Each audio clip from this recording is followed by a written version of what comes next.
Halo teman-teman, pernahkah kalian bertanya-tanya, kenapa ada begitu banyak jenis tumbuhan di sekitar kita? Mulai dari pohon besar, bunga, rumput, hingga tumbuhan kecil di tepi sungai. Nah, kali ini kita akan belajar bersama tentang bagaimana tumbuhan dikelompokkan atau diklasifikasikan.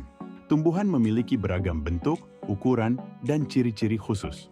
Untuk memudahkan kita mempelajari dan memahami keragaman ini, para ilmuwan mengelompokkan tumbuhan berdasarkan karakteristik tertentu.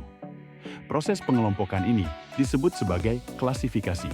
Sistem klasifikasi modern didasarkan pada ciri-ciri morfologi atau bentuk luar, anatomi, atau struktur dalam, serta sifat reproduksi tumbuhan. Salah satu sistem pengelompokan yang paling dikenal adalah sistem taksonomi dari Carl Linnaeus yang mengelompokkan makhluk hidup ke dalam tingkatan-tingkatan tertentu. Dalam taksonomi, tumbuhan dikelompokkan dalam hierarki tertentu, yaitu 1. Kingdom atau kerajaan, termasuk kelompok tingkatan tertinggi. Tumbuhan termasuk dalam kingdom plantae. 2. Divisio atau divisi, pengelompokan besar dalam dunia tumbuhan, seperti lumut, paku-pakuan, dan tumbuhan berbiji. Kelas ketiga atau kelas, pengelompokan yang lebih spesifik, seperti monokotil dan dikotil pada tumbuhan berbunga. 4. Ordo atau bangsa, kelompok tumbuhan dengan karakteristik serupa, seperti Ordo Poales untuk tumbuhan seperti padi. Kelima, familia atau suku, contohnya famili Poaceae yang meliputi rumput-rumputan. Genus keenam, kumpulan spesies yang sangat mirip, misalnya genus Mangifera untuk mangga. 7. Spesies tingkatan terendah dan paling spesifik, contohnya Mangifera indica untuk pohon mangga. Semakin ke bawah tingkatan ini, klasifikasinya semakin spesifik dan menunjukkan hubungan yang lebih dekat. Tumbuhan dapat dikelompokkan menjadi beberapa kelompok besar berdasarkan struktur tubuh dan cara reproduksinya, yaitu 1. Tumbuhan tidak berpembuluh. Contohnya, tumbuhan lumut atau Bryophyta memiliki ciri-ciri utama, yaitu tidak memiliki jaringan pengangkut seperti xilem dan phloem. Hidup di tempat lembab dan menyerap air langsung melalui seluruh permukaan tubuh, dan bereproduksi menggunakan spora. Tumbuhan berpembuluh. Tumbuhan ini memiliki jaringan pengangkut xilem, mengangkut air, dan phloem, mengangkut makanan. Kelompok ini dibagi lagi menjadi A. Tumbuhan tidak berbiji. Contoh, paku-pakuan, Pteridophyta.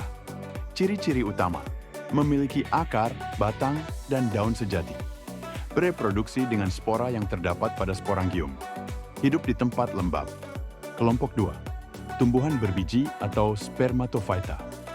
Tumbuhan ini bereproduksi dengan biji. Kelompok ini dibagi menjadi dua, yaitu 1. Gymnospermae atau tumbuhan berbiji terbuka. Contohnya, pohon pinus, melinjo. Ciri-ciri utamanya, biji tidak tertutup oleh daun buah dan umumnya tumbuh di daerah dingin. Angiospermae atau tumbuhan berbiji tertutup. Contohnya, tanaman padi, mangga, dan mawar. Tumbuhan ini memiliki ciri-ciri utama, biji terlindungi oleh buah.